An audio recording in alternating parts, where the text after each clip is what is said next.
Hello, friends. Welcome back to In My Car. How's your day going so far? Happy Monday as we react to the wildest, most unpredictable. That's not necessarily true. We predicted quite a few props and quite a few sides in the 4 games that made up the best NFL weekend I think I've ever seen. When I ask you to tell me what's the most exciting, drama-filled NFL playoff game you've ever seen in your life, I think about 2 right away. I think about Tom Brady coming back against the Atlanta Falcons, and I think about Kurt Warner, the quarterback of the Arizona Cardinals, against the Pittsburgh Steelers, James Harrison, a 99-yard scoop and score. Those are the 2 other NFL games I think about where I was on the edge of my seat, and so many years later, here I am still talking about them. We're going to get into the best NFL playoff game I have ever seen in my life. We're also going to talk about Aaron Rodgers' legacy. What's next for Tom Brady? And did the winner of the Bills-Chiefs game just win the Super Bowl? But let's start here. Let's go back to the Rams and the Bucs. Now, LA goes to Tampa Bay, the home of the defending Super Bowl champs, as 3-point underdogs. Matt Stafford has never been to a conference championship game. Welcome to Matt Stafford's first playoff signature moment. Stafford, deep downfield. He's got Cup again. He's at the 10. So, an unbelievable bomb from Matty Stafford, setting up the game-winning field goal. Obviously, I mean, you have the best receiver in the league down the middle of the field, Cooper Kupp. Matt Stafford, what a pass. So the game-winning field goal off the foot of this guy, Matt Gay. Matt Gay, with 4 seconds on the clock, will attempt a 30-yard field goal from the left hash. Hits it with the right foot. Kick on its way. It is through. It is good. Matt Gay brings it home. Los Angeles will host the NFC Championship game next Sunday at SoFi Stadium. 30-27 is the final. What did we just witness? So just like that, Stafford off to his first ever conference championship game. The Rams are a win away from going back to their second Super Bowl appearance in 4 years. So let's talk about Tom Terrific, aka Tom Brady. You know, at times on the weekend, I'm watching Brady do his thing, and I kid you not, man, I'm telling the television, because no one else is watching the games with me, I'm screaming at my TV, Tom's done, man. He's old, he's slow, he's getting sacked. I thought that he was going to be fast and adapt to the pass rush. He didn't. He got sacked 4 times and lost 21 yards. He was also 3 of 14 on third down in that loss. So the question in the aftermath, because it was being discussed on the broadcast, Al Michaels, Chris Collingsworth mentioned it on the broadcast, that whispers and talk surrounding Tom Brady's potential retirement if things don't go well. So is Brady going to retire? He was asked that question after yesterday's loss. Here's what he had to say. I haven't put a lot of thought into it, so we'll just take it day by day and see where we're at. Truthfully, guys, I'm thinking about this game and not thinking about anything past 5 minutes from now. So here's the thing. Like, Brady's going to finish second in MVP voting this year. Rodgers is going to win it. Brady led the league in passing yards. You know, when I look at Brady, he's obviously done it all. There's nothing left that's unchecked on the to-do list of a professional football player. So I think if Brady comes back, it really hinges on who's back with Tampa Bay next year. They're not bringing everybody back. You saw what life was like. They didn't have Antonio Brown. They didn't have Chris Godwin. You know, Mike Evans was the guy. Scotty Miller was dangerous at times. Leonard Fournette was dangerous at times. Nice rushing touchdown. But when I look at Brady, I think he has the right to look at Tampa's roster, and apparently has a very good relationship with Tampa's general manager, and that they're going to lay out what the plan is in the offseason.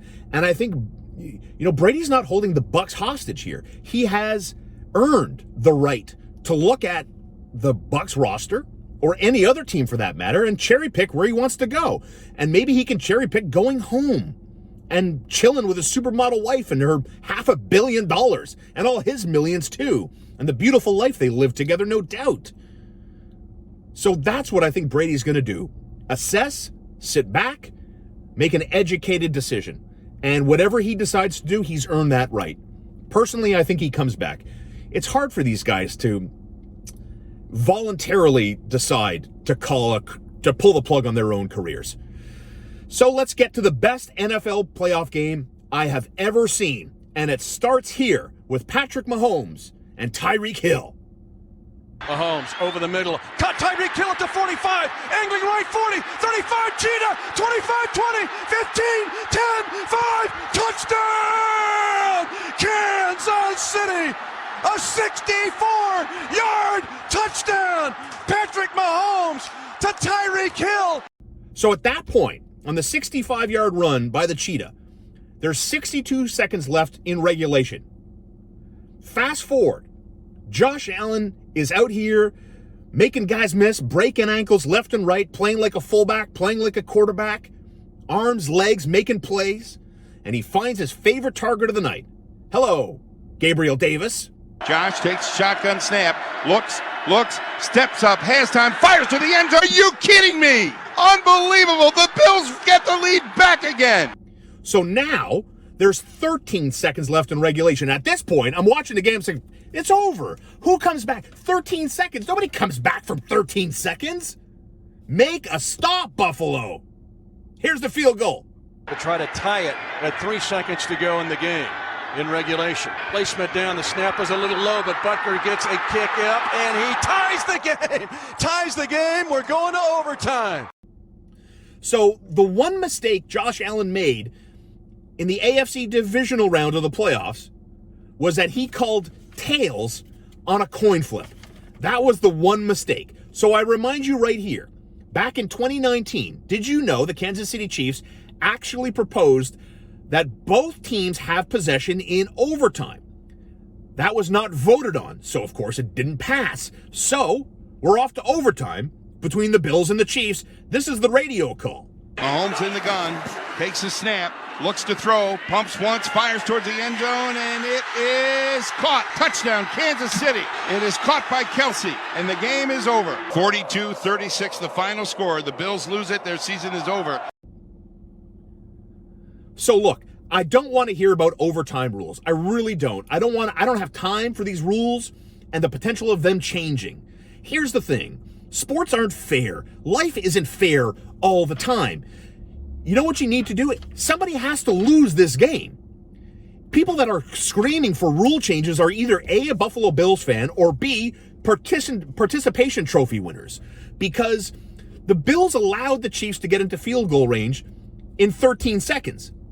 And then allowed the Chiefs to go the length of the field and score the game-winning touchdown. Get a stop. Get a stop. If they don't let them drive the field and Travis Kelce hauls in the game-winning touchdown grab, maybe they kick a field goal, and guess what? Buffalo has the ball back.